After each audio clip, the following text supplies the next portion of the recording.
এই হচ্ছে AGT Live 24/7। This is AGT Live 24/7.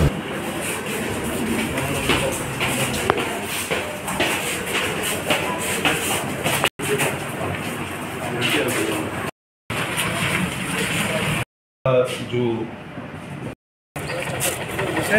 देखो एक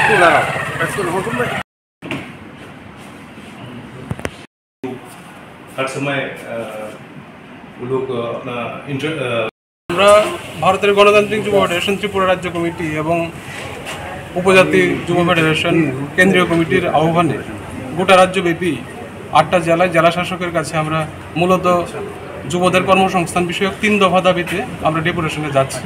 আজকে আমরা এই পশ্চিম ত্রিপুরা জেলার জেলা শাসকের কার্যালয়ে আমরা যাচ্ছি DYFI এবং TF দুই সংগঠনের যৌথ উদ্যোগে ডেপুটেশন। মূলত আমাদের দাবি 3টাই।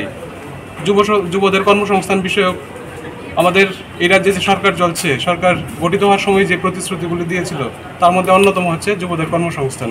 আমরা দেখছি বিভিন্ন দপ্তরে অসংখ্য শূন্যপদ পড়ে আছে, সরকার সেক্ষেত্রে উদাসীন, প্রয়োজনীয় পদক্ষেপ যেটা নেওয়ার সেটা নিচ্ছে না, অবিলম্বে শূন্যপদগুলি যাতে পূরণ করা হয়।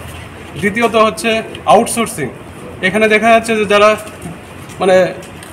অবসরপ্রাপ্ত অবসরে চলে গেছেন এদেরকেও নতুন করে নেওয়া হচ্ছে এবং বিভিন্ন ক্ষেত্রে কন্ট্রাক্ট বেসিসে লোক নেওয়া হচ্ছে। আমাদের দাবি হচ্ছে না সেটা না, রেগুলার বেসিসে এবং যুবদের থেকে নতুন কর্মসংস্থানের মধ্যে দিয়ে তাদেরকে যাতে নিয়োগ করা হয় সেটা করা।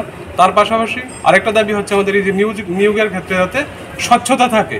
বিভিন্ন সময় দেখা যায় যে একটা নির্বাচন আসে, নির্বাচন এলে বিভিন্ন দপ্তরে সাংবাদিক সম্মেলন করে পত্রিকার মাধ্যমে বিজ্ঞাপন দেওয়া হচ্ছে, লোক নেওয়া হবে, পরীক্ষা নেওয়া হয়, কিন্তু তার পরবর্তী সময় বছরের পর বছর চলে যায়, সেগুলোর ক্ষেত্রে নিয়োগও হয় না, তার পরীক্ষার রেজাল্টও বেরোয় না এবং বেরোলে তা কী হচ্ছে কিছুদিন পরে দেখা যায় সেগুলো বাতিল করে দেওয়া হচ্ছে।